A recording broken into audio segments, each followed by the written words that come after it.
สวัสดีครับเพื่อนๆในโลกออนไลน์ทุกๆคนตอนนี้ผมก็อยู่ที่สะพานเลียบชายทะเลแถวบางปูจังหวัดสมุทรปราการมานั่งชมวิวซะหน่อยบรรยากาศดีมากๆเลยบรรยากาศยามเย็นนั่งดูคลื่นทะเลนั่งดูคลื่นทะเลนั่งดูเรือลำใหญ่เรือประมงออกหาปลา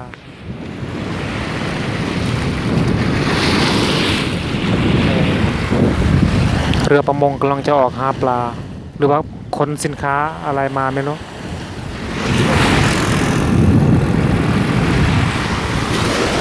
อันนี้เป็นถนนเลียบชายทะเลตากอากาศบางปูถ้าเป็นช่วงเย็นช่วงวันหยุดเสาร์อาทิตย์จะมีคนมาวิ่งออกกำลังกายเยอะเลย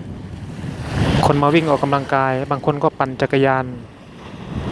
บางคนก็ขี่มอไซค์ชมวิวเล่นบางคนก็นั่งอยู่ในแท่งปูนนี่นั่งกินเหล้ากินเบียร์นั่งจีบสาวก็มีเยอะเลยนั่งจีบสาว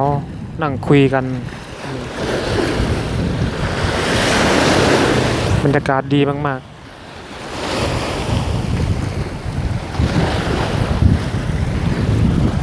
อันนี้เป็นศาลามีคนกำลังหาปลาอยู่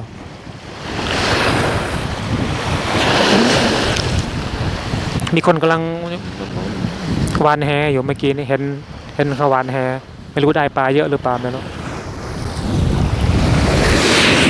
เดี๋ยวซูมให้ดู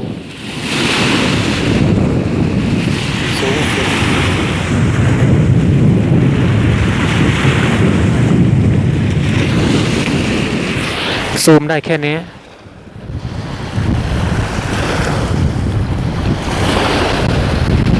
นี่มีคนหนึ่งเขากำลังจะหวานแหนี่เขาหวานแหแล้วฮึบหวานแหหาปลา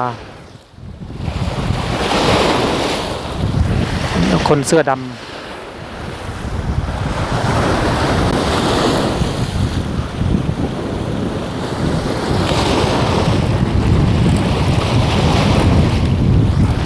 ลมเย็นดีมากเลยช่วงเย็นๆบรรยากาศดีมาก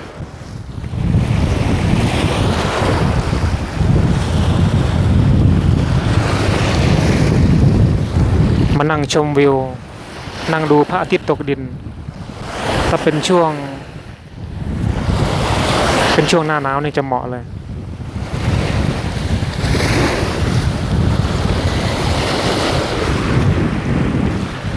ตอนนี้เขาวิ่งออกกำลังกายบางคนก็ปั่นจักรยาน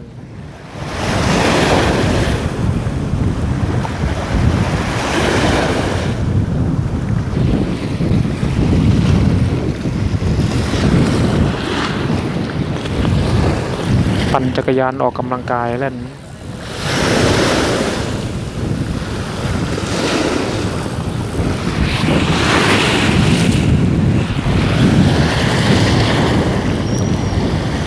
เขาทำแนวกันคลื่นมีหินกันคลื่นแล้วก็ทำถนนเอาไว้ให้คนมาเที่ยวมาพักผ่อน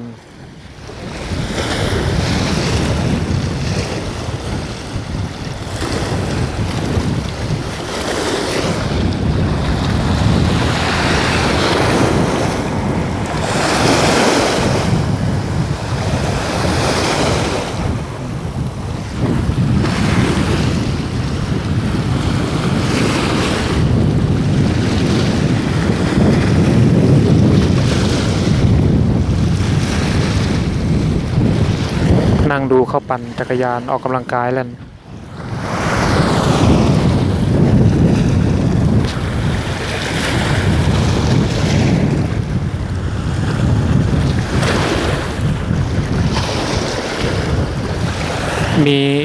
มีสาวด้วยสาวๆก็มีมาปั่นจักรยาน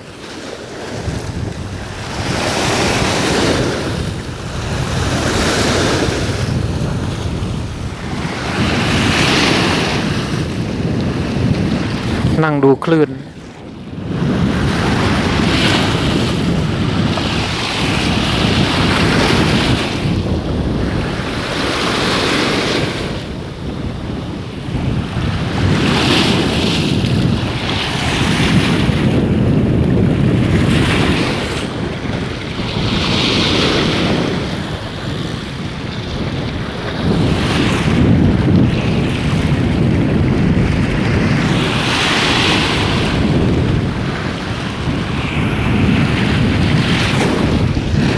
รือลำใหญ่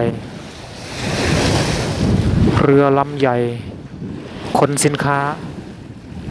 2 ลำ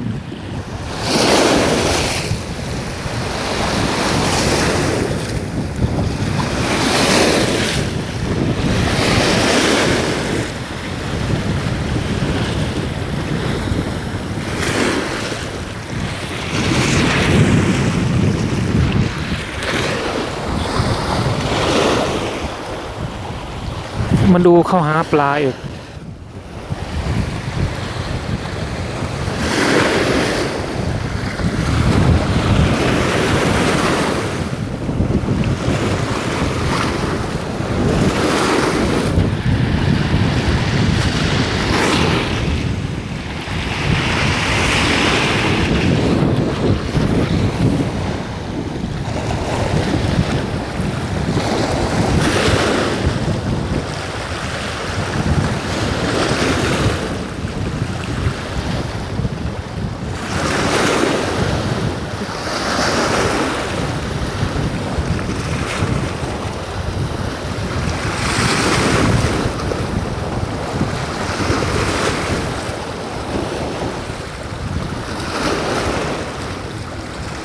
โอ้โหคนเสื้อดำหวานแหอีกแล้ว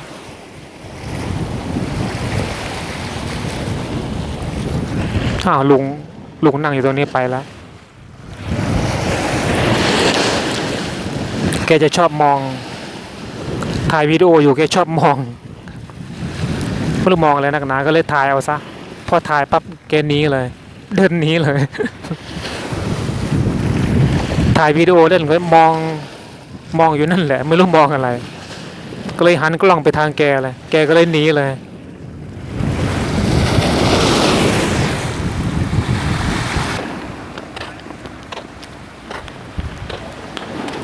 เดี๋ยวไปเดินเล่นในสะพานนั่นดีกว่าสะพานนี้สวยดีไปเดินเล่นก่อน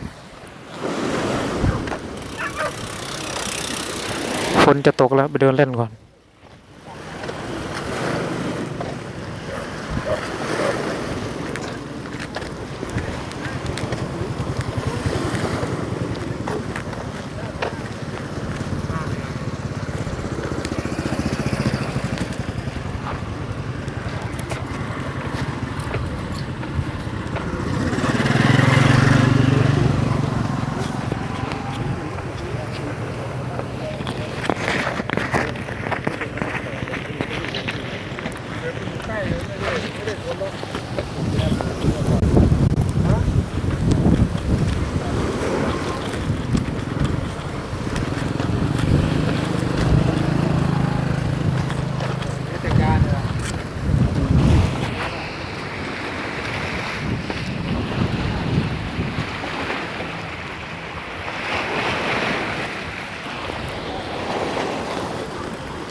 ดูเรือลำใหญ่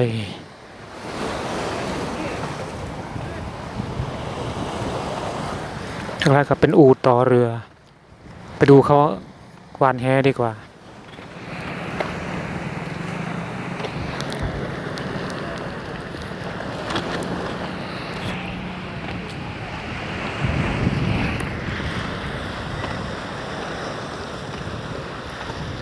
ครับหมาน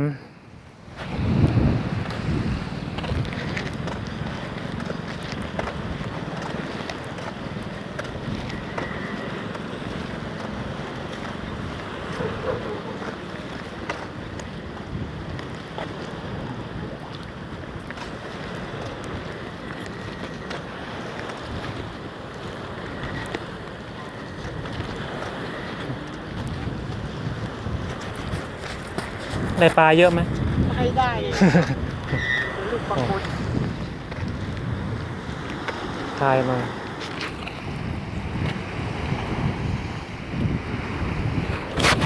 ดูเขาหวานแห หายแหใช่ไหมครับเนี่ย ปลาไม่ได้สับมาทำไมเยอะๆนู่นน่ะปลาเล็กๆมีแต่ปลาเล็กเออ มันจะลูกก็กด มาจบแล้ว เอาไปกลม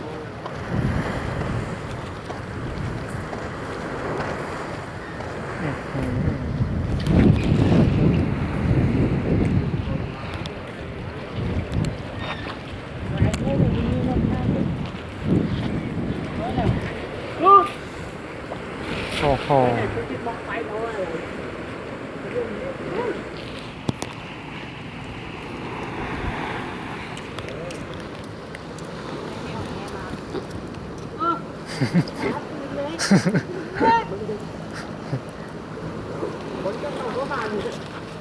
มากิน มาพอดีอ่ะทำงานพอดีเอาปะย่อย ตัวใหญ่ตัวใหญ่ รอบนี้ตัวใหญ่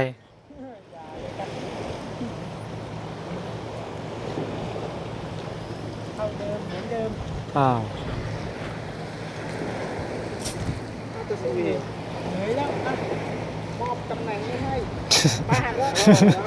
เอาอะไรกลับห้องแล้วไหนมองแล้วเนี่ยเอา ได้กี่ตัวนิน ก็อย่าถามเลยหลายตัวแล้วซันนี่ เดี๋ยวปลาแก้วนะ บางทีไม่ได้นับไว้เนี่ย รถแม่ติดหนีมา ผมก็ตายอีกเจอกันเด้อไอ้มองอันถูกมั้งนี่ทำไปอันนี้ไอ้ยังต้องไปยอดนะ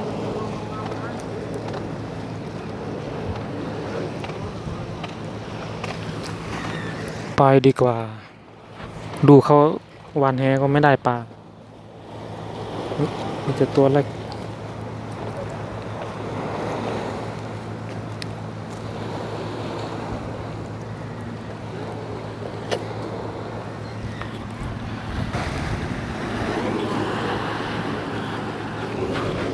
ดูเขาปั่นจักรยานเล่นสำหรับคลิปนี้ก็พอแค่นี้ก่อนนะครับ เจอกันคลิปหน้า ขอบคุณที่รับชมจนจบ